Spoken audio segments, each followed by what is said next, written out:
بسم اللہ الرحمن الرحیم۔ جب زندگی شروع ہوگی، 14واں باب۔ کتاب جب کافی طویل ہو گئی تو میں نے صالح سے کہا، بھائی یہ نمایاں لوگ ہی اتنی تعداد میں ہیں تو کل خدام تعداد میں کتنے ہوں گے، اور اتنے لوگوں کا میں کیا کروں گا؟ صالح کی بجائے رضوان نے، جو اسرار جنت سے زیادہ واقف تھے، جواب دیا، آپ زمین سے آسمانوں تک پھیلی ہوئی ایک عظیم بادشاہی کے سربراہ ہیں۔ ان گنت کام ہیں جو آپ کو اس نئی زندگی میں اللہ تعالیٰ کی طرف سے تفویض کیے جائیں گے۔ آپ ان کاموں کے لیے ان خدام کو استعمال کریں گے۔ یہ آپ کی ذاتی خدمت سے لے کر آپ کی عظیم سلطنت کی بیوروکریسی اور انتظامیہ تک کے سارے فرائض سر انجام دیں گے۔ تو گویا جنت بھی عیش و فراغت کی جگہ نہیں ہے، یہاں بھی کام کرنا ہوگا؟ میں نے ہنستے ہوئے تبصرہ کیا۔ آپ بے فکر رہیں، یہاں کام مشقت نہیں عیش ہوگا۔ باقی جس عیش اور فراغت کے لوگ دنیا میں ڈھونڈتے ہیں، اس کی بھی یہاں کوئی کمی نہیں ہے، مگر یہ کام ہوگا کیا؟ میں تو یہ جانتا ہوں کہ آپ نے بادشاہی میں پیش آنے والے مسائل کے بغیر بادشاہی کرنی ہے۔ باقی اصلی حقیقت تو صرف اللہ تعالیٰ ہی جانتے ہیں، اور وہ دربار کے دن یہ ساری باتیں آپ کو براہ راست خود بتا دیں گے۔ ہم کچھ دور اور چلے تو میں نے صالح سے کہا، اب حوریں آ رہی ہیں۔ صالح کے اس جملے کے ساتھ ہی مجھے حوروں کے بارے میں اس کی شاعرانہ تعریف یاد آ گئی جو اس نے میدان حشر میں کی تھی۔ میں اس وقت صالح کی باتوں کو مبالغہ سمجھا تھا، اب محسوس ہوا کہ اس کے بیان میں مبالغہ نہیں، کچھ کمی تھی۔ حقیقت اس سے کہیں زیادہ برتر تھی۔ ہم جیسے ہی ان کے قریب پہنچے تو غلمان کے برخلاف انہوں نے ایک مختلف کام کیا۔ وہ گھٹنوں کے بل بیٹھنے کی بجائے دوزانوں بیٹھیں اور کمر کو خم دے کر سر جھکا دیا۔ میں نے رک کر صالح سے پوچھا، یہ کیا کر رہی ہیں؟ یہ دیدہ و دل فرش راہ کر رہی ہیں، اس نے ہنستے ہوئے کہا۔ رضوان نے وضاحت کرتے ہوئے کہا، اصل میں انہوں نے آپ کے قدموں کو راحت پہنچانے کے لیے اپنے بال فرش پر بچھائے ہیں، اسی لیے یہ اس طرح جھکی ہوئی ہیں۔ اس کے کہنے پر میں نے غور کیا کہ وہ اس طرح سر کو جھٹکا دے کر جھک رہی ہیں کہ دونوں سمتوں سے ان کے بال زمین پر بچھ کر ایک ریشمی فرش بناتے جا رہے ہیں۔ حسن کی یہ ادا میں نے زندگی میں پہلی دفعہ دیکھی تھی۔ میں پورے اعتماد اور وقار کے ساتھ مسکراتا ہوا آگے بڑھ رہا تھا۔ جب میرے قدموں نے ریشمی زلفوں سے بنے ہوئے فرش کو چھوا تو سرور کی ایک لہر میری روح کے اندر تک چلی گئی۔ مجھے پہلی دفعہ احساس ہوا کہ اگرچہ میرے جسم پر انتہائی لطیف مخملی اور دیدہ زیب شاہی لباس تھا، لیکن میں نے جوتے نہیں پہن رکھے تھے۔ اس دوران میں رضوان نے مجھے ان حور و خدام کے متعلق مزید بتاتے ہوئے کہا، ان حور و غلمان کے ظاہر سے ان کے بارے میں کسی غلط فہمی کا شکار نہ ہوئیے گا۔ لڑکے اور لڑکیاں انتہائی غیر معمولی قوتوں اور صلاحیتوں کے مالک ہیں۔ یہ لوگ آپ کے حکم پر زمین و آسمان ایک کر دینے کی صلاحیت رکھتے ہیں۔ یہ الگ بات ہے کہ یہ آپ سے اتنی محبت کرتے ہیں کہ آپ کے لیے جام شراب بھرنے کو بھی اپنی سعادت سمجھتے ہیں۔ اللہ تعالیٰ نے ان کو جو کچھ دیا ہے، ابھی آپ کو اس کا معمولی سا اندازہ بھی نہیں ہے۔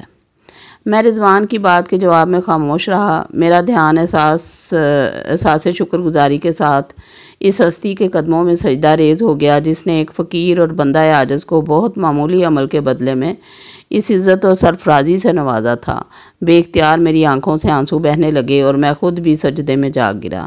میری زبان تسبیح و تمجید کے الفاظ تھے۔ میں اسی حال میں تھا کہ اچانک بارش کے قطروں کی سی آواز آنا شروع ہو گئی۔ صالح نے میری پیٹھ تھپ تھپا کر کہا، عبداللہ اٹھو اور اپنے سجدے کی مقبولیت دیکھو۔ میں اٹھا تو ایک حیرت انگیز منظر میرا منتظر تھا۔ میں نے دیکھا کہ حور و غلمان، ان کے چہروں پر بشاشت اور خوشی کی لہر دوڑ رہی تھی اور ان کی جھولیاں انتہائی حسین موتیوں سے بھری ہوئی تھیں۔ میں کچھ نہیں سمجھ پایا۔ صالح نے میری حیرت دور کرتے ہوئے کہا، اللہ نے تمہاری طرف سے ان کو بخشش عطا کی ہے۔ تمہاری آنکھوں سے تو آنسو ہی بہے تھے، مگر اللہ نے ان کو قبول کر کے موتیوں کی برسات برسا دی۔ یہ ان کے لیے تمہاری آمد پر ایک تحفہ ہے جو ان کی زندگی کی سب سے قیمتی متاع ہے۔ ہم دوبارہ چلنے لگے اور آخر کار یہ استقبالی قطار ایک بلند و بالا دروازے پر ختم ہوئی۔ ہمارے قریب پہنچنے سے قبل ہی دروازے کے دونوں پٹ کھل چکے تھے۔ یہاں سے رضوان واپس لوٹ گئے اور میں صالح کے ساتھ اپنی رہائش گاہ میں داخل ہو گیا۔ رہائش گاہ کا لفظ میں نے اس لیے کہا کہ کالج، ہٹ، گھر، مکان، عمارت، بلڈنگ، بنگلہ، کوٹھی اور محل، قصر اور شہر جیسے تمام الفاظ میری اس رہائش گاہ کو بیان کرنے کے لیے قطعاً ناکافی تھے۔ یہ تحت نظر پھیلا ہوا ایک وسیع علاقہ تھا جو سرسبز پہاڑوں اور ان پر بنے فلک بوس محلات اور ان کے دامن میں میلوں پھیلے باغات اور ان کے نیچے بہتی ندیوں اور دریاؤں کا ایک ایسا مجموعہ تھا جس کے بیان کے لیے شاید الفاظ تو وہی ہیں جو میرے ذہن میں تھے، مگر ان کی حقیقت، ان کا حسن اور ان کی شان و شوکت ایک بالکل مختلف چیز تھی۔ میں نے اس وسیع منظر نامے پر نظر ڈالتے ہوئے صالح سے دریافت کیا، اتنے سارے محلات میں سے میری رہائش گاہ کون سی ہے؟ اس نے ہنستے ہوئے کہا، یہ محلات تمہاری رہائش گاہ نہیں، یہ تمہارے قریبی خدام کی رہائش گاہ ہیں۔ تمہاری رہائش یہاں سے کافی دور ہے، تم چاہو تو پیدل بھی جا سکتے ہو، مگر بہتر ہے کہ اپنی سواری میں جاؤ۔ یہ کہہ کر اس نے ایک طرف بڑھنے کا اشارہ کیا۔ میں نے اس سمت دیکھا تو ایک انتہائی شاندار مگر قدرے چھوٹا سا گھر بنا ہوا تھا۔ چھوٹا اس دنیا کے حساب سے تھا، وگرنہ پچھلی دنیا کے اعتبار سے یہ کوئی عظیم الشان محل جتنا وسیع تھا۔ مگر عجیب بات یہ تھی کہ صالح توجہ نہ دلاتا تو میں کبھی اس کی موجودگی محسوس نہیں کر سکتا تھا، کیونکہ یہ مکمل طور پر شیشے کا بنا ہوا اور اتنا شفاف تھا کہ اس کے آر پار سب کچھ نظر آ رہا تھا۔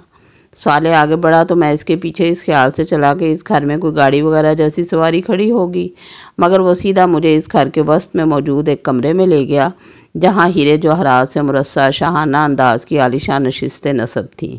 صالح نے مجھے اشارے سے بیٹھنے کے لیے کہا، پھر وہ بولا، یہ تمہاری سواری ہے جو تمہیں تمہاری منزل تک پہنچا دے گی۔ میں تمہیں تنہا چھوڑ رہا ہوں تاکہ تمہیں معلوم ہو جائے کہ یہاں کے اصل بادشاہ تم ہو۔ تمہیں کسی سہارے، کسی خادم اور کسی فرشتے کی مدد کی کوئی ضرورت نہیں ہے۔ تم جو چاہو گے وہ خود بخود ہو جائے گا۔ اب میں تمہیں تمہارے گھر میں ملوں گا۔ قبل اس کے کہ میں کچھ کہتا وہ باہر نکل گیا۔ صالح کی اس بات پر میں شوق میں آ گیا تھا، بلکہ سچی بات تو یہ ہے کہ جنت میں داخلے کے بعد سے میں ایک مسلسل شوق کی حالت میں تھا۔ ہر لمحے ملنے والی مسرت آمیز صدمات نے مجھے قدرے معوف کر دیا تھا۔ تاہم کچھ دیر میں خود کو سنبھال کر سوچنے لگا کہ میں کہاں ہوں اور کیوں ہوں، اور یہ کہ صالح نے مجھ سے ابھی کیا کہا تھا۔ صالح کے الفاظ کو میں نے ذہن میں دہرایا اور اس کی بات کا مطلب میری سمجھ میں آتے ہی مجھ میں انتہائی غیر معمولی اعتماد پیدا ہو گیا۔ مجھے لگا کہ میری بادشاہی اسی لمحے شروع ہوتی ہے۔ تاہم سوال یہ تھا کہ یہ گھر یا سواری چلے گی کیسے؟ میں نے دل میں سوچا کہ صالح نہیں ہے تو کیا ہوا، اور اب تو اس لمحے بھی میرے ساتھ ہے جو دنیا میں زندگی بھر میرے ساتھ رہا تھا۔ اس کے ساتھ ہی مجھے بے اختیار قرآن کریم کا یہ بیان یاد آ گیا کہ جنت میں بندوں کی ہر درخواست سبحان اللہ کہنے سے پوری ہو جایا کرے گی۔ میں نے دھیرے سے کہا، سبحان اللہ۔ اس کے ساتھ ہی یہ گھر جو ایک سواری تھی خود بخود فضا میں بلند ہونے لگا۔ میں خوشی سے کھلکھلا اٹھا اور میں نے زور سے پکار کر کہا، بسم اللہ مجریہا و مرساہا۔ یہ پیغمبر نوح علیہ السلام کے الفاظ تھے جو آپ نے اپنی کشتی میں بیٹھ کر کہے تھے۔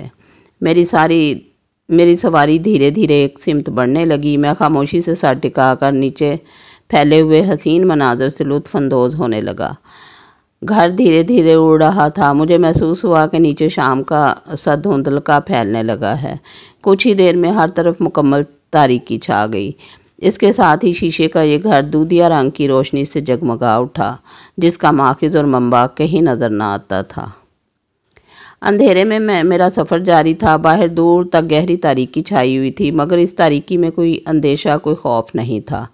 تاریکی کی اس تہہ پر دبیز سناٹے کی ایک اور تہہ جمی ہوئی تھی، مگر اس سناٹے میں بھی کوئی وحشت، کوئی دہشت نہیں تھی۔ اندھیرے کی طرح یہ سناٹا بھی اپنے اندر ایک عجیب نوعیت کا سکون اور سرور لیے ہوئے تھا۔ ایسا لگتا تھا کہ خاموشی میں بغیر آواز کے نغمے بکھرے ہوئے ہیں جو کانوں کی بجائے دل کے دروازوں سے وجود ہستی ہولے ہولے دستک دے رہے ہیں۔ بغیر ساز کے کچھ سر فضا میں بکھرے ہوئے ہیں جو سماعتوں کے در و دیوار کی بجائے شعور کے دریچوں سے میکدہ دل کی دنیا میں داخل ہو کر محو رقص ہیں۔